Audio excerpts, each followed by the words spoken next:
আসসালামু আলাইকুম জানিয়ে দিব এইমাত্র পাওয়া খবর। প্রথমেই বলে দিচ্ছি সংবাদ শিরোনাম, এরপর বলবো বিস্তারিত।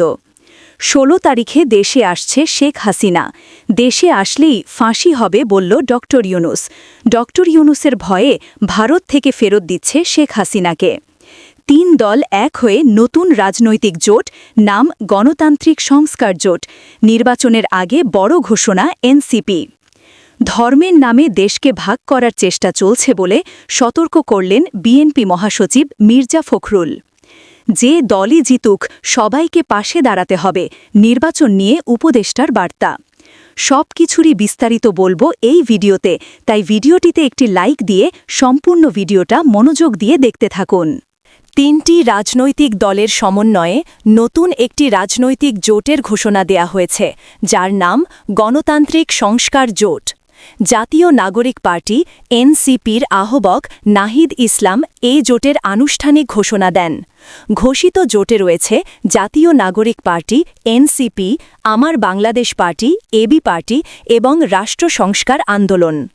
জুলাইয়ের গণ অভ্যুত্থানের পর বাংলাদেশের রাজনীতিতে যে পরিবর্তনের আকাঙ্ক্ষা তৈরি হয়েছে, সেই আকাঙ্ক্ষা বাস্তবায়ন এবং দেশকে আবারও পুরনো রাজনৈতিক ধারায় ফিরে যেতে না দেওয়ার দৃঢ় অঙ্গীকার থেকেই এই জোট গঠনের কথা জানানো হয়।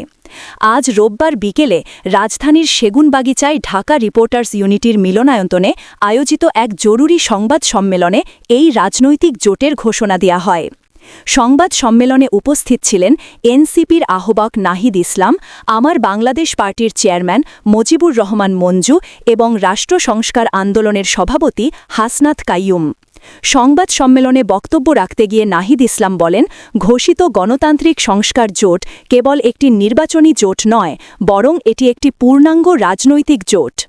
তিনি বলেন, জাতীয় মর্যাদা, গণতন্ত্র ও অর্থনৈতিক মুক্তির প্রশ্নকে সামনে রেখেই এই ৩টি দল একত্রিত হয়েছে। দেশের মানুষের অধিকার প্রতিষ্ঠা এবং রাষ্ট্র কাঠামোর মৌলিক সংস্কারের লক্ষ্যে এই জোট সক্রিয়ভাবে কাজ করবে বলেও জানান তিনি। নাহিদ ইসলাম আরও বলেন, আসন্ন জাতীয় সংসদ নির্বাচনে এই জোট একটি গুরুত্বপূর্ণ রাজনৈতিক ভূমিকা পালন করবে।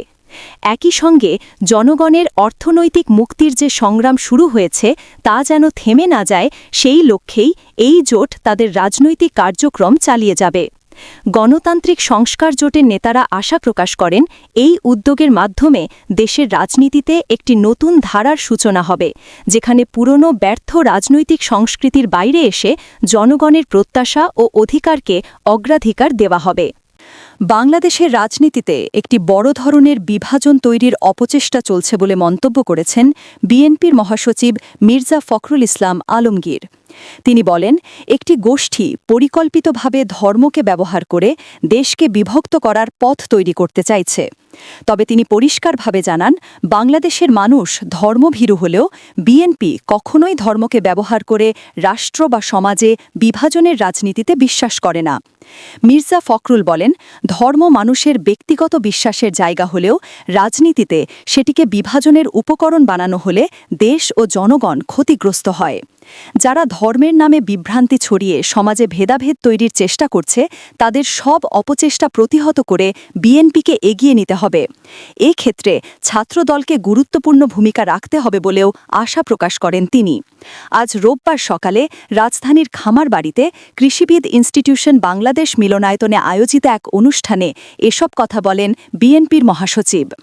বিজয়ের মাস উপলক্ষে দেশ গড়ার পরিকল্পনা শীর্ষক এই আয়োজন করে বিএনপি। অনুষ্ঠানের উদ্বোধন করেন মির্জা ফখরুল নিজেই। উদ্বোধনী বক্তব্যে তিনি ছাত্রদলের নেতাকর্মীদের প্রতি বিশেষ আহ্বান জানিয়ে বলেন, শিক্ষা প্রতিষ্ঠানগুলোতে ছাত্রদলের সাংগঠনিক কার্যক্রম আরও জোরদার করতে হবে।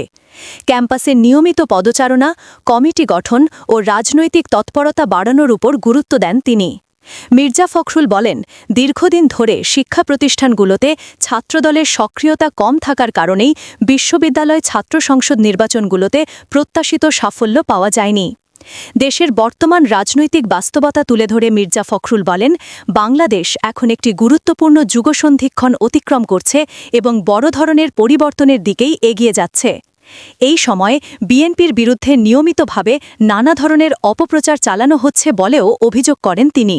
বিশেষ করে সবচেয়ে ভয়ঙ্কর ও ক্ষতিকর অপপ্রচারের বিরুদ্ধে সাংগঠনিকভাবে এবং পরিকল্পিতভাবে লড়াই করতে হবে বলে মত দেন তিনি। এ প্রসঙ্গে তিনি বলেন, বর্তমান সময়ের রাজনীতি শুধু মাঠে সীমাবদ্ধ নয়, বরং সাইবার জগতেও সমানভাবে লড়াই হচ্ছে। সাইবার যুদ্ধে বিএনপি ও এর অঙ্গ ও সহযোগী সংগঠনগুলোকে বিজয়ী হতে হবে। তিনি সতর্ক করে বলেন, এই যুদ্ধে যোদ্ধা হয়ে উঠতে না পারলে রাজনৈতিকভাবে পরাজিত হওয়ার ঝুঁকি রয়েছে। তরুণ প্রজন্মকে বিষয়টি গভীরভাবে অনুধাবন করার আহ্বান জানান তিনি। অনুষ্ঠানে সভাপতিত্ব করছেন বিএনপির জ্যেষ্ঠ যুগ্ম মহাসচিব রুহুল কবির রিজভী এবং সঞ্চালনায় রয়েছেন আরেক যুগ্ম মহাসচিব হাবিবুন্নবী খান সোহেল। এছাড়া উপস্থিত ছিলেন ঢাকা জেলা বিএনপির সাধারণ সম্পাদক নিপুণ রায়চৌধুরী, ঢাকা মহানগর উত্তর বিএনপির আহ্বান আমিনুল হক, বিএনপির মিডিয়া সেলের আহ্বান মওদুদ হোসেন আলমগীর পাবেল, মিডিয়া সেলের সদস্য সাইরুল কবির খান সহ দলটির কেন্দ্রীয় ও স্থানীয় পর্যায়ের একাধিক নেতা। অনুষ্ঠানের দ্বিতীয় পর্বে বিকেলে প্রধান অতিথি হিসেবে বক্তব্য দেওয়ার কথা রয়েছে বিএনপির ভারপ্রাপ্ত চেয়ারম্যান তারেক রহমানের। আগামী জাতীয় নির্বাচনে যে দল বা জোটই বিজয়ী হোক না কেন, দেশের স্বার্থে জাতি হিসেবে সবাইকে তাদের পাশে দাঁড়াতে হবে, এমন মন্তব্য করেছেন সড়ক ও সেতু উপদেষ্টা মোহাম্মদ ফাউজুল কবির খান। তিনি বলেন, নির্বাচন যেন উৎসব মুখর, শান্তিপূর্ণ এবং গ্রহণযোগ্য পরিবেশে অনুষ্ঠিত হয়, এটাই অন্তর্বর্তী সরকারের প্রধান প্রত্যাশা। দেশের মানুষ ভয় ভীতি ছাড়া যেন নির্বিঘ্নে নিজের ভোটাধিকার প্রয়োগ করতে পারেন, সে বিষয়টি নিশ্চিত করাই সরকারের লক্ষ্য। আজ রোববার দুপুরে বরিশালের বাবুগঞ্জ উপজেলার আড়িয়ালখা নদীর ওপর নির্মাণাধীন মীরগঞ্জ সেতুর ভিত্তিপ্রস্তর স্থাপন ও উদ্বোধনী অনুষ্ঠান শেষে সাংবাদিকদের বিভিন্ন প্রশ্নের জবাবে এসব কথা বলেন তিনি। সড়ক ও সেতু উপদেষ্টা বলেন, সরকারের একমাত্র চাওয়া হল নির্বাচন যেন সুষ্ঠু, নিরপেক্ষ এবং শান্তিপূর্ণভাবে সম্পন্ন হয়। অতীতে যেভাবে ভোটকেন্দ্র দখল, ভয়ভীতি বা অনিয়ম হয়েছে, সে ধরনের ঘটনার যেন আর পুনরাবৃত্তি না ঘটে, সে বিষয়ে সবাইকে কঠোর ও সচেতন থাকতে হবে। ফাউজুল কবির খান আরও বলেন, জাতীয় নির্বাচনের আয়োজন ও ব্যবস্থাপনার পুরো দায়িত্ব নির্বাচন কমিশনের হাতে। অন্তর্বর্তী সরকার সেখানে কোনো হস্তক্ষেপ করবে না, বরং প্রয়োজন অনুযায়ী কমিশনকে সর্বাত্মক সহযোগিতা করবে, যাতে তারা একটি গ্রহণযোগ্য ও সুশৃঙ্খল নির্বাচন আয়োজন করতে পারে। মীরগঞ্জ সেতু প্রসঙ্গে তিনি বলেন, নানা সময় বিভিন্ন জটিলতা, স্থানীয় কোন্দল ও প্রশাসনিক সমস্যার কারণে এই গুরুত্বপূর্ণ প্রকল্প বাস্তবায়নে বিলম্ব হয়েছে, ফলে প্রকল্পের ব্যয়ও বেড়েছে। এখন আর দেরির সুযোগ নেই বলেও মন্তব্য করেন উপদেষ্টা। তিনি বলেন, নির্ধারিত সময়ের মধ্যে এবং সর্বোচ্চ গুণগত মান বজায় রেখে সেতু নির্মাণ সম্পন্ন করতে সংশ্লিষ্ট সব পক্ষের সম্মিলিত সহযোগিতা প্রয়োজন। সড়ক ও সেতু উপদেষ্টা আশাবাদ ব্যক্ত করে বলেন, মীরগঞ্জ সেতু নির্মিত হলে বরিশাল অঞ্চলের যোগাযোগ ব্যবস্থায় একটি নতুন অধ্যায়ের সূচনা হবে। এই সেতু এ এলাকার অর্থনীতিতে প্রাণচাঞ্চল্য ফিরিয়ে আনবে, মানুষের চলাচল সহজ করবে এবং কৃষি, শিল্প ও বাণিজ্যের বিকাশে বড় ধরনের ভূমিকা রাখবে।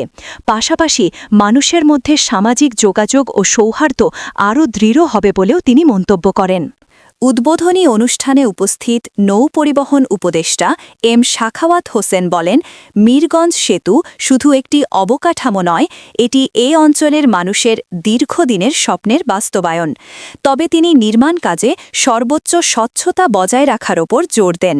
কাজের নামে কোনো ধরনের অনিয়ম, পুকুর চুরি বা নদী চুরি যেন না হয়, সে বিষয়ে স্থানীয় জনগণ ও প্রশাসনকে সতর্ক থাকার আহ্বান জানান তিনি। তিনি আরও বলেন, এই প্রকল্প জনগণের অর্থে বাস্তবায়ন হচ্ছে, তাই এটি জনগণের আমানত। সেই আমানতের প্রতি দায়বদ্ধ থেকে কাজ করতে হবে। অনেক সময় নির্মাণ কাজ ও সুযোগ সুবিধা নিয়ে স্থানীয় পর্যায়ে বিভ্রান্তি ও বিরোধ সৃষ্টি হয়, যা কাজের গুণগত মান ও সময়সীমার ওপর নেতিবাচক প্রভাব ফেলে। এসব বিষয়ে সবাইকে সচেতন, সহনশীল ও দায়িত্বশীল থাকার আহ্বান জানান নৌ পরিবহন উপদেষ্টা। ভিত্তিপ্রস্তর স্থাপন ও উদ্বোধনী অনুষ্ঠানে বরিশাল বিভাগের বিভাগীয় কমিশনার, জেলা প্রশাসক, সড়ক ও জনপথ অধিদপ্তরের ঊর্ধ্বতন কর্মকর্তারা ছাড়াও বিভিন্ন রাজনৈতিক, সামাজিক এবং স্থানীয় পর্যায়ের বিশিষ্ট ব্যক্তিরাও উপস্থিত ছিলেন। প্রকল্প সংশ্লিষ্ট সূত্র জানায় প্রায় ১,০৭২ কোটি টাকা ব্যয়ে নির্মিতব্য মিরগঞ্জ সেতুটি আড়িয়াল খাঁ নদীর ওপর তৃতীয় সেতু হিসাবে গড়ে উঠবে। এর আগে এই নদীর ওপর ঢাকা-ভাঙ্গা বরিশাল মহাসড়কের শিবচর এবং চাঁদপুর শরীয়তপুর মহাসড়কের আওতায় দুটি সেতু নির্মাণ করা হয়েছে। নতুন এই সেতু নির্মিত হলে মুলাদি ও হিজলা উপজেলাসহ আশপাশের এলাকাগুলো সরাসরি বরিশাল নগর ও জাতীয় মহাসড়ক নেটওয়ার্কের সঙ্গে যুক্ত হবে। একই সঙ্গে মেহেন্দিগঞ্জ উপজেলার সড়ক যোগাযোগ ব্যবস্থাও হবে আরও সহজ ও নির্বিঘ্ন। প্রায় ১,৪৮৪ মিটার দৈর্ঘ্যের মিরগঞ্জ সেতুটি চট্টগ্রামের দ্বিতীয় কর্ণফুলী সেতু এবং বরিশালের পায়রা সেতুর আদলে নির্মাণ করা হবে। এতে দুটি অ্যাবাটমেন্ট, ১৭৫ মিটার দৈর্ঘ্যের দুটি পিয়ার এবং ৯৭ মিটার দৈর্ঘ্যের আরও দুটি পিয়ার সহ ৫৫৪ মিটার মূল সেতু অংশ থাকবে। পাশাপাশি যুক্ত হবে ৯৪০ মিটার দীর্ঘ ভায়াডাক্ট। পুরো সেতু ও ভায়াডাক্ট মিলিয়ে মোট ৩০টি পিয়ার নির্মাণের পরিকল্পনা রয়েছে। এছাড়া সেতুর দুই পাশে প্রায় ৪.৫ কিলোমিটার সংযোগ সড়ক নির্মাণ করা হবে। টোল প্লাজা সংলগ্ন সড়ক অংশে রিজিড পেভমেন্ট এবং বাকি ৩,৯৭৩ মিটার অংশে ফ্লেক্সিবল পেভমেন্ট সড়ক নির্মাণ করা হবে বলে জানিয়েছে সংশ্লিষ্ট কর্তৃপক্ষ।